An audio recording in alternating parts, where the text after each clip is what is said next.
My stepchildren said I needed their father's permission to set rules, so I gave him the rules instead. Itemized bills, overdue fees, and transfer of responsibility forms. He wasn't ready. Hello, everyone. Welcome to Reddit Visuals. You know, I used to think the ugliest divorces happened in courtrooms. Turns out the real damage gets done in kids' heads, quietly, one poison sentence at a time. So hi. I'm a 42-year-old guy.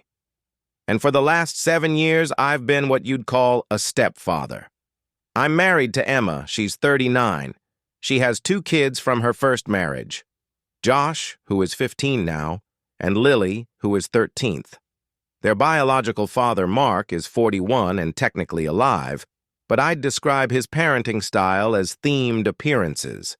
He's amazing at birthday parties, random sneaker shopping sprees, last-minute amusement park trips, and disappearing when the bill shows up. When I met Emma, the kids were young. Josh was 8, Lily was 6. She was exhausted, working full-time, doing almost everything alone, while Mark floated in and out like a guest star on a show he used to star in. I didn't walk in thinking I'm going to be dad now. I just wanted to be good to this woman I liked and not be another storm in their lives. So I eased in, helped with homework, made pancakes on Saturdays, fixed bikes, sat in the stands at soccer games, clapped at school concerts, the whole cliché. I wasn't trying to replace anybody, but kids don't care about titles. They care about who shows up. What I didn't know back then was that Mark did care about titles. Careful, fragile ego kind of care. He wanted to be dad in all caps without doing the boring, un-Instagrammable parts of being a father. And he really didn't want anyone else to look like the stable male figure in his old family. At first, it was small stuff. The kids would come home from a weekend at his place and say things like, "Dad says you must be rich if you can afford this house," or, "Dad thinks it's weird you cook so much. Most men don't." It was annoying, but kids repeat what they hear. I brushed it off. I was paying half the mortgage, half the utilities, buying groceries, chipping in for sports fees, school trips, normal things you do when you share a life. Emma and I kept our finances mostly separate, but we had a system. The point is, I was invested, emotionally and financially.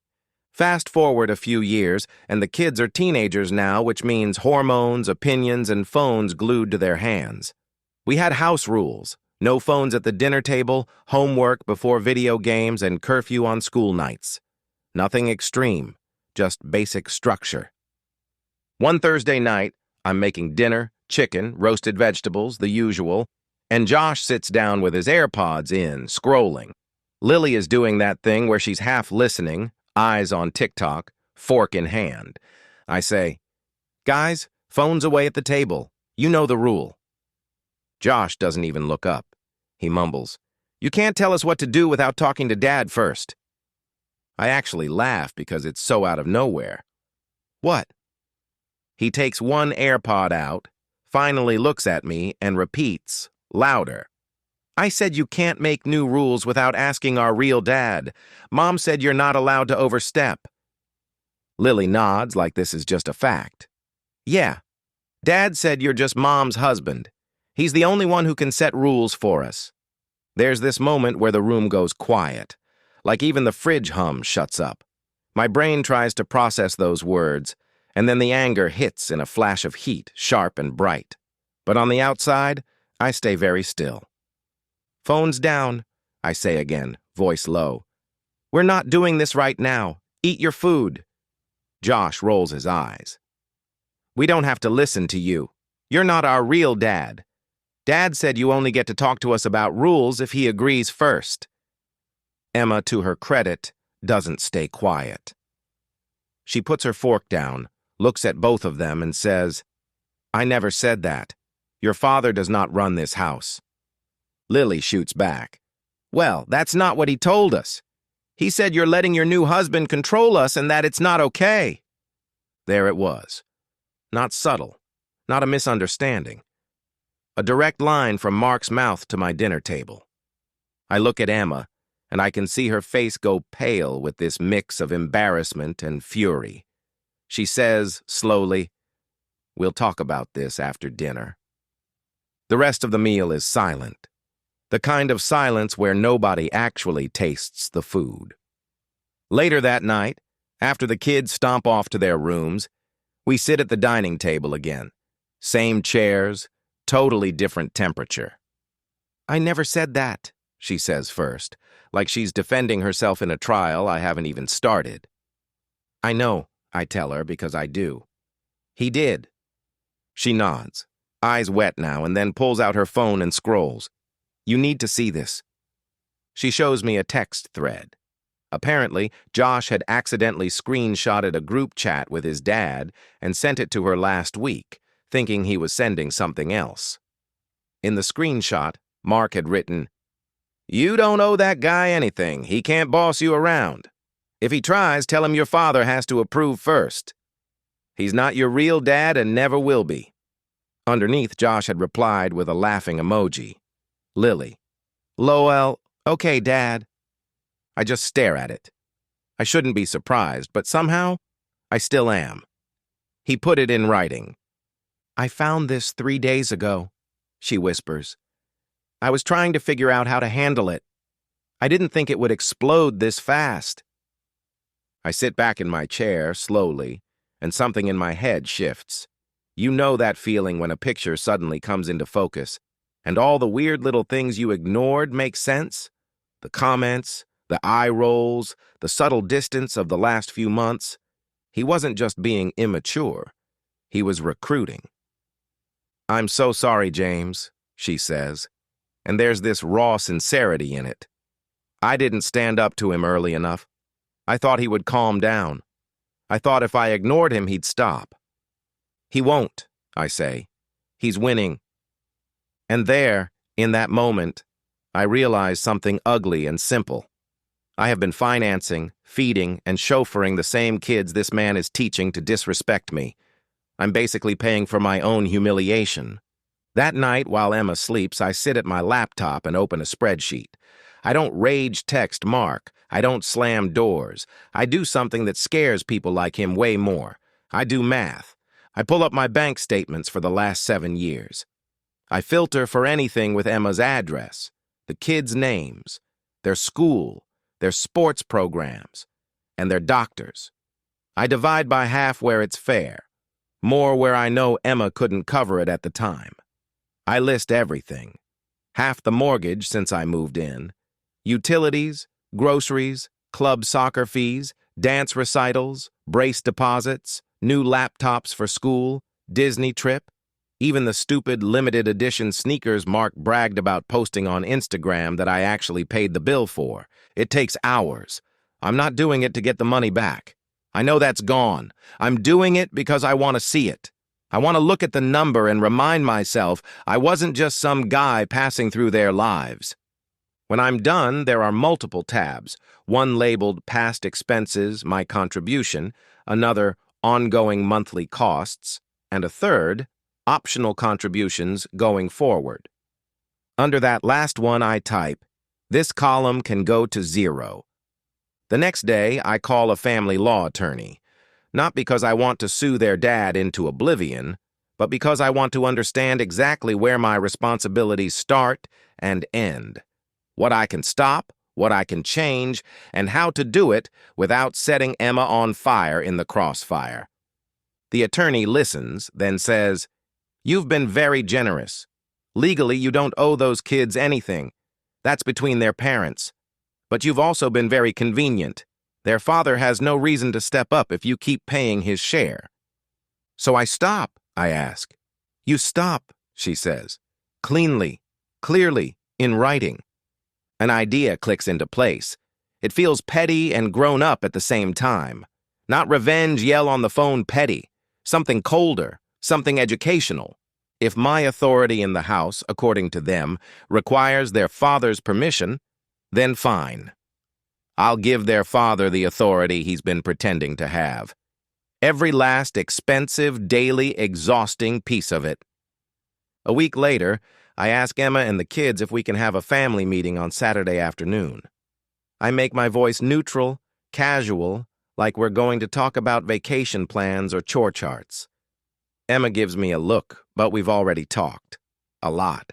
She knows what's coming in principle, if not in detail. Oh, and tell your dad he should be there too, I add to Josh and Lily. This affects him. Josh's eyes light up.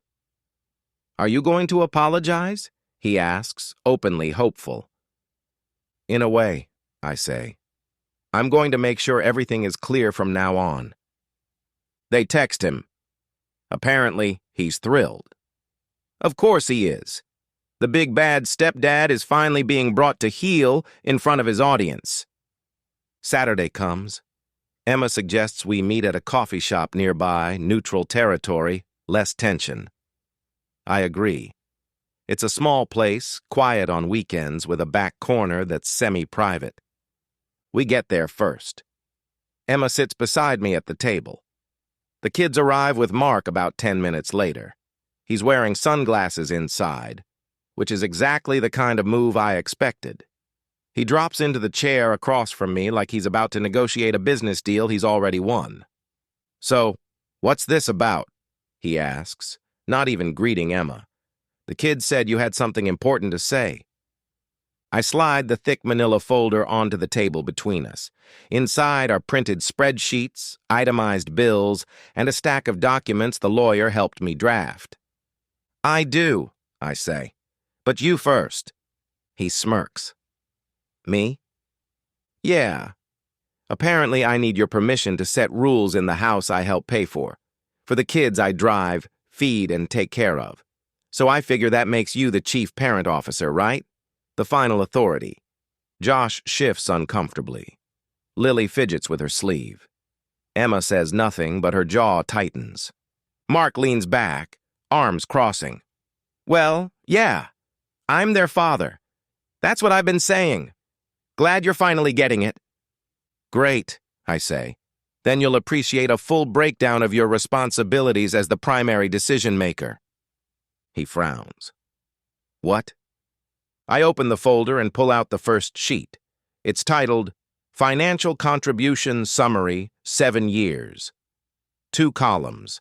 Mine is full. His is sparse. I've itemized the past 7 years of expenses related to your children, I tell him, sliding the sheet across. This isn't a bill. I'm not asking you to pay me back. It's to establish a pattern. I've been acting as a co-parent financially and practically, while you've been playing guest star. He glances at the page, scoffs, and pushes it aside. I didn't ask you to do any of that. I know, I reply. That's the problem. You also didn't offer. I pull out the next stack. These are the current monthly costs. Food, housing contribution, utilities portion, car insurance, phone plans, extracurriculars, and medical co-pays. All the boring stuff that makes teenage life possible.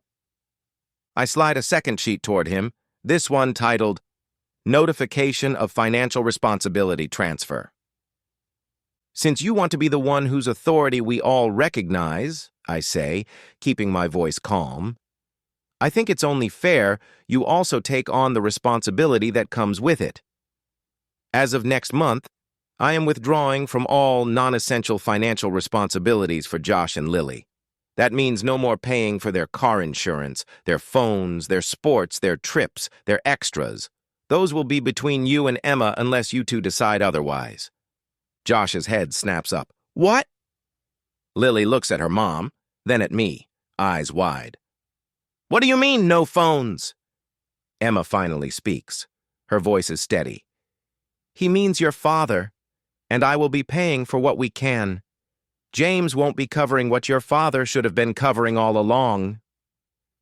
Mark laughs, a little too loud. A couple at a nearby table glances over. You can't just decide that. We had a system. No, Emma says quietly.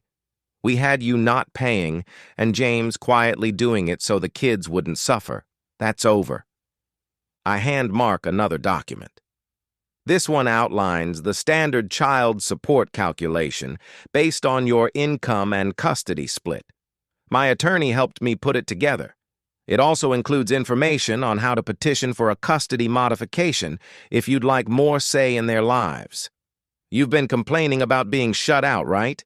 Here's your chance to step up. More weekends, more weekdays, more responsibility. All you have to do is file. His face reddens. You went to a lawyer. I did, I say, because I'm done being the unpaid backup parent in your family drama. You told these kids I need your permission to parent, so here it is. Either you accept full co-responsibility, financially and practically, or you step back and stop undermining me in the house where I actually live. Josh is staring at the pages, panic dawning. Dad, you're not really going to make us move more, right? You said we could stay mostly at Mom's. Lily whispers. You said James doesn't really do anything, that he just wants to boss us around. Emma turns to them then, and I see something in her that I fell in love with years ago. Steel. Your father has been lying to you, she says, voice breaking only a little. James has carried this house on his back for years. I let that happen. I let the lines blur because it was easier than fighting. That stops today. In this house, James has as much right as I do to set rules. If you don't like that, the alternative is that your father takes on full responsibility for you. Financially, logistically, emotionally. All in. Mark sputters. What, so you're using the kids as leverage? No, I say. I'm giving you exactly what you've been demanding in group chats and whispered phone calls. Respect, authority, and the invoice that comes with it. He shoves the papers back across the table. I'm not signing anything. You can't force me to. You're right, I say. But the state can enforce what you're already legally obligated to pay. And they tend to take a dim view of parents who encourage children to disrespect the people actually raising them while they dodge their own responsibilities. His eyes flick to Emma. You wouldn't actually take me to court over this. She looks him dead in the face. Try me. I already have the appointment scheduled for next week. You could feel the air shift in that corner of the coffee shop. For the first time, Mark looked genuinely off balance. The kids looked stunned, not because I had done something evil, but because suddenly, adults were talking openly in front of them about money and responsibility. And you'd be amazed how fast teenagers figure out who's been lying when the money conversation starts.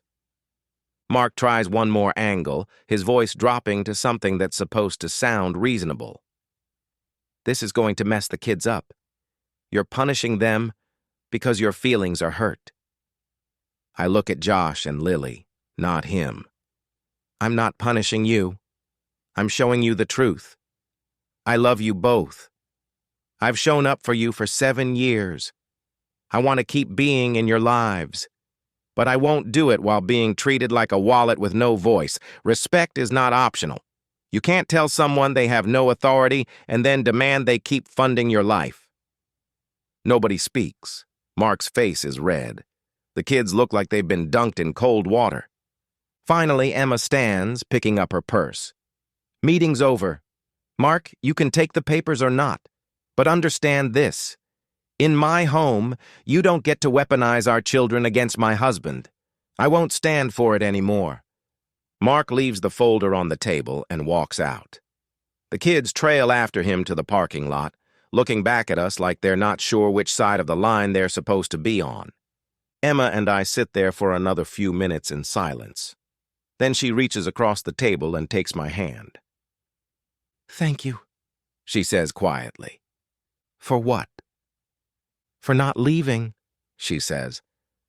A lot of men would have just walked away. I squeeze her hand. I'm not a lot of men. The next few weeks are rough. I won't pretend they weren't. I canceled the auto debits on the kids' phone plans. I moved their car insurance to a separate policy with their mother as the primary. I stopped paying for club soccer and dance. We keep food, lights, and a roof. That's non-negotiable, but the extras, those are now up to their parents. The first time Lily's phone gets cut off, she comes storming into the kitchen. What did you do? My phone's not working. I stopped paying for it, I say simply. Your mom can add you to her plan, or your father can add you to his if he wants. That's not fair, she snaps. All my friends have phones. Then talk to your parents about it, I reply. The ones you said get to make the rules. She storms off. I hear her bedroom door slam. Then the faint sound of her trying to call someone from the landline. Josh loses access to his online gaming account when the subscription lapses. He comes to me, surprisingly calm. Can you renew my PlayStation Plus? No, I say. Why not? Because you told me I don't get to make decisions about your life without your father's approval. So go ask him. He stands there, processing, then walks away without another word. Over the next month, reality shows up in ways no lecture ever could. Mark doesn't add them to his phone plan. Too expensive right now, he texts in the family group chat. He doesn't offer to cover soccer or dance. They can just do school sports. Why waste money on club teams? He doesn't offer gas money for Josh's rides to school. He doesn't volunteer to take Lily to early morning practices. He has a million reasons. He always does. Meanwhile, in our house, Emma and I hold the line. We enforce the same rules as before. Phones, when they have them, out of the dining room, homework before games, and curfew. We don't raise our voices more. If anything, we raise them less. It's all matter of fact now. At first, the kids rebel. They spend more weekends at their dad's, lured by promises of no rules and you can stay up as late as you want here. But no rules turns out to look a lot like no groceries unless his girlfriend remembered to shop. No rides unless it's convenient. No clean laundry because, surprise, he doesn't magically have more time or money than he had when he was skipping their events. One Sunday night, Josh comes home from Mark's looking exhausted. Not fun tired. Defeated tired. He drops his duffel bag in the hallway, comes into the kitchen, and just stands there while I'm putting dishes away. What's for dinner? He asks quietly. Leftover lasagna, I say. Want me to heat some up? He nods. While the microwave hums, he sits at the counter, picking at a napkin. Dad didn't have any food, he says suddenly, like he had beer and some old pizza. We ordered Uber Eats, but he said I had to pay half because he's not made of money. I don't say anything. I just slid the plate in front of him. He also didn't wake up yesterday, Josh continues. So we missed Lily's dance rehearsal. She cried the whole way home because it was the one where they picked solo parts. I hand him a fork. That sucks. Yeah. He takes a bite, then looks up at me. Do you think I can still play soccer next season? Like, if I get a part-time job and help pay? I look at this kid, this almost man who has my heart even if we don't share a drop of blood. If you're willing to put in the work, I say, and if you can talk to me, your mom, and with respect, I'm willing to meet you halfway. But the respect, Josh, that's not negotiable. You don't have to call me Dad. You don't even have to like me every day, but you will not talk to me like I'm nobody. Not in my home, not if you want me in your corner. He nods, eyes down. Okay. It's not a movie moment, but it's real. It's a crack in the wall. I'll take it. Emma, meanwhile, goes full spine of steel on Mark. At a school event a few weeks later, he corners her by the parking lot. I'm only half listening when his voice starts to rise. You made me look like a deadbeat, he snarls, dragging lawyers into this, making me pay more, turning the kids against me. She cuts him off, and her voice is loud enough that a few other parents nearby stop walking. You did that. You sent those messages telling them to disrespect my husband. You wanted them to hate him. You wanted them to hate the one stable thing in this house because you couldn't stand the idea of another man actually fathering your kids. He splutters. You're delusional. She just laughs, sharp and cold. No, I'm awake, and I'm done letting you ruin everything because your ego can't handle that you lost me, and I found someone better. You don't get to destroy my marriage through our kids anymore. Later, she tells me about it, and for the first time in months, I see something lighter in her face. Like She stopped apologizing inside for choosing me. Lily takes longer, she stays cold, stubborn. Her phone stays off for 3 weeks. She spends more time at her dad's than at home, but even she can't outrun reality forever. One night, she comes back halfway through a weekend visit, dragging a duffel bag, eyes puffy and red. Emma is on the couch reading. I'm in the kitchen, pretending not to eavesdrop. "Hey, baby," Emma says gently. "Everything okay?" Lily drops the bag and just says it. "He told us to make you choose." Emma blinks. "What?" "He told us," Lily says, words stumbling now, "that if we made things hard enough with James, you'd eventually get tired and break up with him. That you'd choose us over him. That we were supposed to make him feel so unwelcome that he'd leave." Emma closes her eyes for a second, pain flickering across her face. "He said that to you?" She nods, tears spilling now. "He said James was stealing you. That if we didn't push back, we'd lose our real family. But Mom, he doesn't do anything. He just says stuff. James actually does things. James was there when I had the flu last month. James drove me to the orthodontist 4 times. Dad didn't even remember my birthday until 3 days after." Emma pulls her in, wrapping her arms tight. "I'm so sorry he put that on you," she whispers. "You should never have been in the middle of that. That was his anger, not your job." I stay where I am, letting them have that moment, my hands in soapy water, eyes burning. I don't rush in. I don't deliver a monologue. Sometimes being a parent is knowing when the scene isn't about you, even if your whole life led up to it. Later, after Emma gets Lily settled in her room, Lily finds me in the garage. I'm organizing some tools, not because they need it, but because I need something to do with my hands. She hovers by the doorway. "James?" "Yeah?" She twists the hem of her hoodie.